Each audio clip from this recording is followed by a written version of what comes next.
ಏನು ಹೇಳಿದಿರಿ? ನನ್ನ ಅಧಿಕಾರ ನನಗೆ ಮುಜುಗರ ಆಗುತ್ತೆ ಅಂತ ಹೇಳಿದ್ದೀನಿ. ಪಕ್ಷ ನಿರ್ದೇಶನ ಮಾಡಿದೆ ಅಂತಲ್ಲ. ನನಗೆ ಹೌದು, ನನಗೆ ಮುಜುಗರ ಆಗಿದೆ. ಆಗಲ್ಲವಾ? ಆಗುತ್ತೆ, ಸಹಜ. ನಾನೇ ಮಂತ್ರಿ, ಇಷ್ಟೆಲ್ಲ ಕೆಲಸ ಮಾಡ್ತೀವಿ, ಇಷ್ಟೆಲ್ಲ ಜನರ ಜೊತೆ ಒಂದು ವರ್ಷ ಸತತವಾಗಿ ನಿಕಟವಾಗಿ ಸಂಪರ್ಕ ಇಟ್ಕೊಂಡಿದ್ದೀವಿ. ಇಷ್ಟೊಂದು ದೊಡ್ಡ ಪ್ರಮಾಣದಲ್ಲಿ ಸೋಲಾದಾಗ ನನಗೆ ಮುಜುಗರ ಆಗುತ್ತೆ. ಅದನ್ನು ಜನರ ಮೇಲೆ, ಮತದಾರರ ಮೇಲೆ ಹೇಳಲ್ಲ ನಾನು. ಏನು ನಂದು ತಪ್ಪಿರ್ಬೋದು.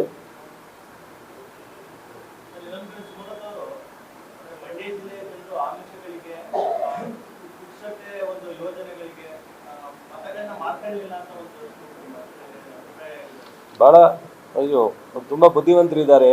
ಅವ್ರ ಬಗ್ಗೆ ಕಾಮೆಂಟ್ ಮಾಡೋದು ಸೂಕ್ತ ಅಲ್ಲ ಅನಿಸುತ್ತೆ. ಅದೇ ಹೇಳಿದ್ದು, ಭಾಳ ಬುದ್ಧಿವಂತರಿದ್ದಾರೆ ಸುಮಲತಾ ಅವರು. ಸೊ ಅವ್ರ ಸಲಹೆಯನ್ನು ಕೇಳೋಣ. ಹಾಂ, ಯಾರು ಸೋತ್ ಮೇಲೆ ಮಾಡಿದ್ರು, ಮೊದಲು ಮಾಡಿದ್ರು, ಅದು ಅವ್ರಿಗೆ ಬಿಟ್ಟು ವಿಚಾರ. ಅವರು BJP ಜೊತೆ ಇದ್ದಾರೋ, ಜನತಾದಳ ಜೊತೆ ಇದ್ದಾರೋ, ಅಥವಾ ಯಾವ ಉದ್ದೇಶಕ್ಕೆ ಮಾತಾಡ್ತಾರೆ, ನನಗೆ ಅದು ಅವಶ್ಯಕತೆ ಇಲ್ಲದೆ ಇರ್ತಕ್ಕಂಥ ವಿಚಾರ. ಬುದ್ಧಿವಂತರಿದ್ದಾರೆ, ಒಳ್ಳೆಯದಾಗಲಿ, ಅವರಿಗೆ ಮಾತಾಡಲಿ.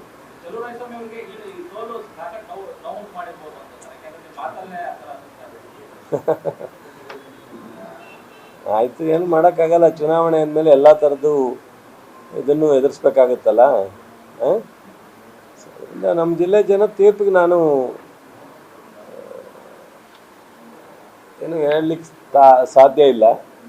ಅವ್ರ ತೀರ್ಪಿಗೆ ನಾನು ತಲೆಬಾಗ್ತೀನಿ ಅಂತ ಮೊದಲೇ ಹೇಳಿದ್ದೀನಿ. ಸೊ ಅದರಿಂದ ನಾವು ಅದನ್ನು ಮತ್ತೆ ವಿಮರ್ಶೆ ಮಾಡಲಿಕ್ಕೆ ಹೋಗೋಕ್ಕೆ ನನಗೆ ಆಸಕ್ತಿ ಇಲ್ಲ.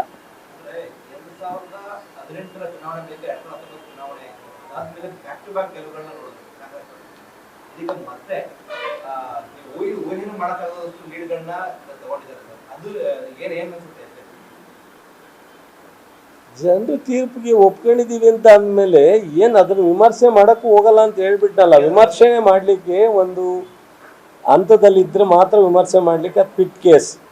ಈಗ ಏನಾಗುತ್ತೆ, ಕೇಸನ್ನು ಚರ್ಚೆ ಮಾಡೋವಂಥ ವಿಚಾರ ಅಲ್ಲ ಇದು. ಆ ಮಟ್ಟಕ್ಕೆ ವ್ಯತ್ಯಾಸಗಳಾಗಿದೆ.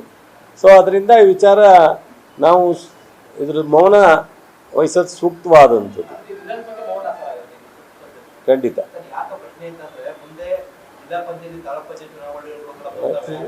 ಆಯಿತು, ಅದು ಅವತ್ತು ಚುನಾವಣೆ ಅವತ್ತು ಮಾಡೋಣ. ನ್ಯೂಸ್ ಫಸ್ಟ್, ನಿರ್ಭೀತಿಯಿಂದ ನಿಮ್ಮ ಪರವಾಗಿ.